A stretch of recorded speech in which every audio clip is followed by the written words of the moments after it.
자, 여러분 반갑습니다. 이번 시간은 제4편 경찰 행정관리론 제3장 경찰 인사관리에 대해서 설명하도록 하겠습니다. 자, 우리 이제 인사관리론, 즉 경찰 공무원 관련 이론 했을 때 정실주의, 역관제, 실적제, 그리고 직업공무원제 이 네 가지를 구별하는 것이 중요합니다. 자, 먼저 정실주의와 역관제를 구별해 보도록 하겠습니다. 자, 정실주의는 우리는 패트런니지 이렇게 얘기를 하고, 역관제는 스포일 시스템이다 라고 얘기를 합니다. 근데 이렇게 이제 개념화해서는 좀 힘들고, 이게 나라를 좀 이해하면 좀 편합니다. 즉 정실주의는 영국에서 발전된 이론이다 이렇게 보시면 되고, 역관제는 미국에서 발달된 이론이다. 즉 역관제와 실적제는 미국이고, 직업공무원제는 대륙, 그 중에서도 독일, 그죠? 그쪽의 이론이다, 이쪽의 이론이다 이렇게 보시면 됩니다. 자, 그럼 먼저 정실주의와 역관제. 자, 먼저 정실주의는 뭐냐면, 자, 정당인에게 충성을 하느냐 아니면 정당에게 충성을 하느냐, 이걸 가지고 구별을 합니다. 둘 다는 혈연, 지연, 학연을 강조합니다. 즉 무슨 말이냐면 시험을 보고 오는 게 아닙니다. 그냥 시험을 보지 않고 그냥 공무원이 되는 겁니다. 가장 쉽게 생각을 하면. 자, 그럼 정실주의는 뭐냐? 영국은 지금도 그 엘리자베스 2세 여왕이 있습니다. 그죠? 즉 왕실이 있는 거죠. 그래서 전 세계에서 선진국 중에서 왕실이 있는 나라는 많지가 않습니다. 영국, 그죠? 뭐 벨기에, 뭐 네덜란드 이런 데 하고, 그리고 우리 아시아에서는 일본, 뭐 태국 이 정도밖에 안 될 겁니다. 자, 그래서 이 왕실이 있는 데는 굉장히 드물다 이렇게 보면 됩니다. 자, 근데 이제 왕실에서는 여러분들이 과거에 어떻게 했느냐 이걸 한번 잘 보면 됩니다. 자, 시험을 보고 이렇게 하는 게 아니고, 시험을 보는 것은 일반 공직으로 가는 것이고, 왕인, 여왕인 나에게 누군가가 충성을 다하는 겁니다. 자, 그럼 어떻게 하느냐? 지금도 영국은 자기를 영국 여왕이 낼 수가 있습니다. 저 공작, 후작, 남작, 뭐 가면서 공작, 자작, 남작, 후작 이렇게 해가지고 이렇게 자기를 막 내릴 수가 있습니다. 그럼 제가 뭐 듀크 공이다 이렇게 했을 때 얼마나 기분이 좋겠습니까? 밖에 나가면 저보고 후장님, 뭐 공장님, 뭐 남장님 이렇게 했을 때, 그죠? 자, 그러니까 제가 영국 여왕에게 막 충성을 다하는 겁니다. 영국 왕에게 충성을 다하는 겁니다. 그러니까 영국의 왕이 제가 공무원, 즉 공무원, 지금 예를 들자면 영국 같은 경우 지금도 우리나라에 주한 영국 대사를 보낼 때, 물론 이제 직업 공무원을 보낼 수도 있지만 자기하고 친한 그 왕실에 자기를 받은 사람을 보낸 경우도 굉장히 많습니다. 이게. 자, 그러면 제 입장에서는 그 자기를 받기 위해 가지고 영국 여왕이 막 충성을 다하겠죠. 그럼 영국 여왕이 왔을 때는 제가 공무원 시험을 봐가 오지는 않았지만 아버지가 뭐 하시노 이렇게 해가지고 대대로 쫙 이 뼈대는 가문인 거죠. 자, 그러면 영국 여왕인 저에게 충성을 다하면 자기를 탁 주는 겁니다. 자, 그러면 당연히 혈연, 지연, 학연을 강조를 하게 되겠죠. 자, 그러면 이렇게 자기를 제에게 충성을 다하는 사람이 좋기 때문에 당연히 정치적 중립이 되겠습니까? 안 되겠습니까? 안 되겠죠. 그죠? 예를 들면 제가 지금 여러분을 경찰 시험에 합격할 수 있는 권한이 있어가지고 제가 여러분을 막 경찰 특채로 막 보낼 수 있다. 그러면 아마 여러분이 뭐 명목상으로는 국민을 위해서 봉사한다고 이렇게 뭐 하겠지만 실질적으로 저에게 충성을 다하겠죠. 그죠? 자, 이런 게 뭐냐? 패트런니지다. 이게 정실주의다. 이렇게 보면 됩니다. 그래서 이제 널리 민중에게 공직이 개방되느냐 이렇게 했을 때, 자, 이것은 저에게 충성을 다하는 사람에게만 제가 자기를 주고 이렇게 공직을 준다 이런 시스템이기 때문에 일반 서민들에게는 공직이 개방이 되지가 않을 겁니다. 그죠? 저하고 친무도 있어야 되고 아버지하고 관계도 있어야 되고 뭐 이렇게 되는 거니까. 자, 그럼 이런 것이 정실주의입니다. 정실주의. 그 정당인이라고 했을 때는 결론적으로 얘기하면 사람에게 충성을 하느냐, 파티, 즉 정당에게 충성을 하냐 이렇게 했을 때 사람에게 충성하는 그런 제도다 이렇게 이해를 하시면 됩니다. 자, 그럼 이제 이러한 정실주의적인 요소를 이제 미국이 커닝을 합니다. 사실상 모방을 합니다. 자, 근데 미국은 다행스럽게도 왕실이 없습니다. 그죠? 대통령 선거를 통해 가지고 뽑습니다. 일반인 중에서. 그죠? 그래서 처음에 조지 워싱턴이 미국에서 그 처음으로 대통령이 됐을 때 그 당시 있던 사람들은 전부 다 대통령제라는 이런 제도를 한 번도 본 적이 없었기 때문에, 즉 선거를 통해 가지고 대통령을 뽑는 이런 제도를 한 번도 본 적이 없었기 때문에 전부 다 조지 워싱턴이 미국의 왕이 될 것이라고 생각을 했습니다. 근데 이제 워싱턴은 그렇게 하지 않고 이제 민중이 제도를 남겼죠. 지금도 이제 존경을 받고 있습니다. 자, 그럼 미국은 이제 어떻게 되느냐? 이제 임기 4년제입니다. 즉 4년마다 대통령 선거를 하게 됩니다. 자, 그럼 예를 들면 제가 민주당이다, 그죠?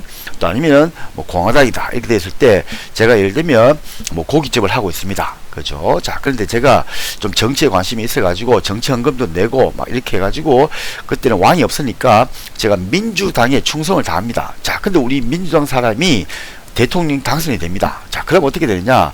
제가 고깃집을 하고 있었지만 정치는 아니었지만 정치 헌금도 하고 그쪽하고 좀 친분 관계도 하고 하니까 민주당이 선거에 딱 그 선거에서 이기게 되니까 1급부터 9급까지 모든 공직을 전부 다 민주당 사람으로 다 물갈이하게 됩니다. 그게 뭐냐? 역관제입니다. 그 역관은 뭐냐면 스포이란 말은 전리품이라는 뜻입니다. 그래서 이 역관제는 그 유명한 전리품은 성자의 것이다 라는 아주 유명한 얘기가 있습니다. 즉 선거에서 이기면 공직을 선거의 전리품으로 생각을 해가지고 자기 당 사람으로, 즉 민주당 사람으로 전부 다 바꿔버리는 겁니다. 또 반대로 공화당 사람이 또 선거에 승리를 했다. 그럼 이번에는 1급부터 9급까지 모든 공직이 전부 다 공화당 사람으로 싹 다 바뀌어버립니다. 자, 이런 게 뭐냐? 역관제다, 이게.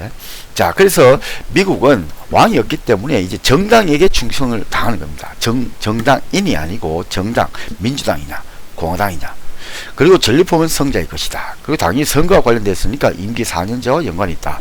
자, 여기도 역시 정치적 중립이 되겠습니까? 안 되겠습니까? 그 당연히 안 되죠. 그죠? 왜냐면 민주당 사람이 4년 동안 선거를 하는데 거기 제가 충성을 다했는데 다음 선거에서 우리가 진다. 그러면은 어떻게 합니까? 완전히 제가 가지고 있던 공직 전체가 물갈이 되기 때문에 막 부정부패도 하고 여러 가지 뭐 나쁜 짓도 하고 막 할 겁니다. 그죠? 또 제가 아는 돈 많은 사람을 또 정치인에게 소개시켜주고 막 이런 걸 할 겁니다.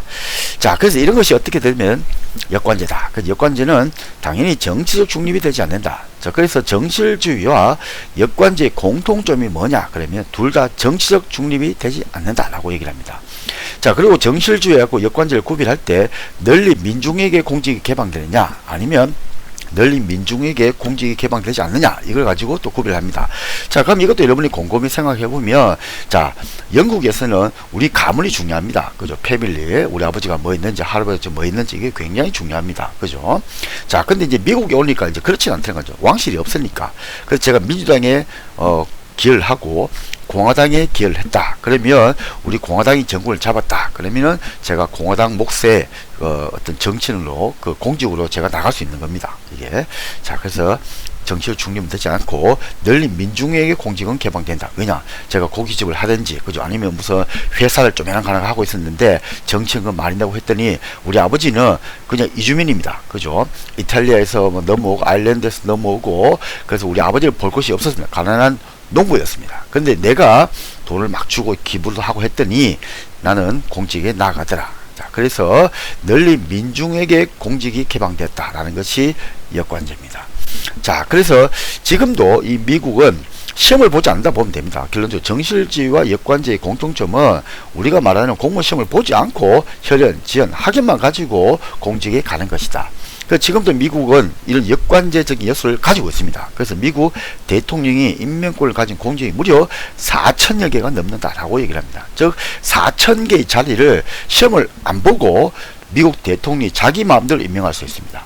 그래서 미국은 지금도 비판을 받는 것이 예를 들면 영국 대사를 갖다가 보내야 된다. 그러면 자기에게 정치연금을 굉장히 많이 주는 사람, 즉 자기 친구를 영국 대사로 보내버립니다. 우리는 상상이 안 되죠. 우리는 아마 그랬다가는 직업 공무원제를 채택하고 있기 때문에 우리는 아마 큰 소동이 일어날 겁니다. 근데 미국은 지금도 그렇게 하고 있다. 자, 그래서 예를 들면 여러분들이 우리나라 같은 경우도 대통령을 한번 바꿨는데 갑자기 나라 분위기가 확 바뀌어 버립니다. 그게 왜 그러냐면 우리나라 미국만큼은 아니지만 우리나라 대통령이 이렇게 시험을 안 보고 역관제적인 요소로 해가지고 임명할 수 있는 자리가 우리도 한 몇백 개가 됩니다. 예를 들면 KBS 사장이라든지 뭐 한전이라든지 뭐 공기업 뭐 LH공사라든지 엄청나게 많이 있죠. 자, 그러면은 제가 대통령이 되었다. 그럼 우리하고 즉 저하고 코드가 맞는 사람을 공직으로 딱 딱 보낼 거 아닙니까? 그죠? KBS 사장이라든지 뭐 LH 공사를 보냈다. 그러면 그 KBS 사장으로 간 사람이 또 자기하고 코드가 맞는 사람을 또 인사를 또 할 겁니다. 그죠?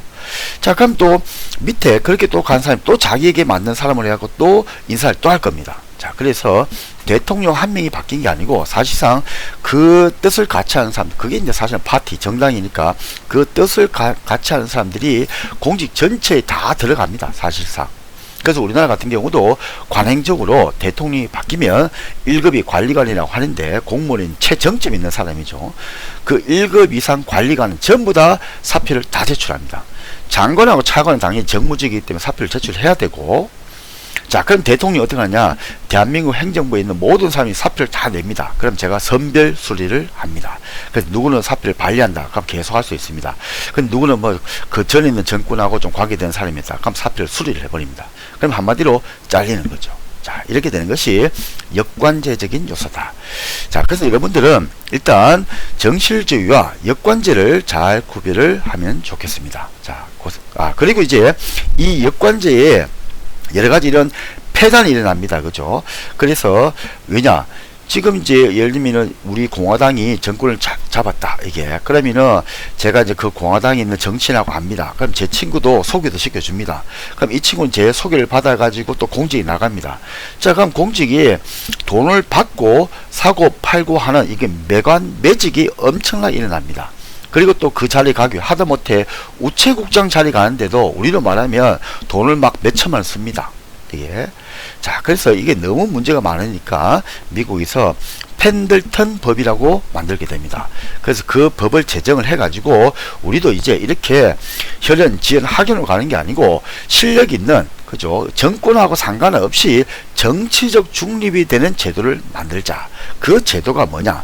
실적제입니다. 그게 이제 그 유명한 메리트 시스템이다 라고 얘기를 합니다. 자, 그럼 이제 이런 실적제 하에서는 이제 당연히 개인의 능력과 실력, 자질을 강조하게 될 겁니다. 그죠? 자, 그래서 일단 역관제, 정실주의를 먼저 한번 봤습니다. 자, 다음 시간에 이어서 하도록 하겠습니다. 자, 고생 많았습니다.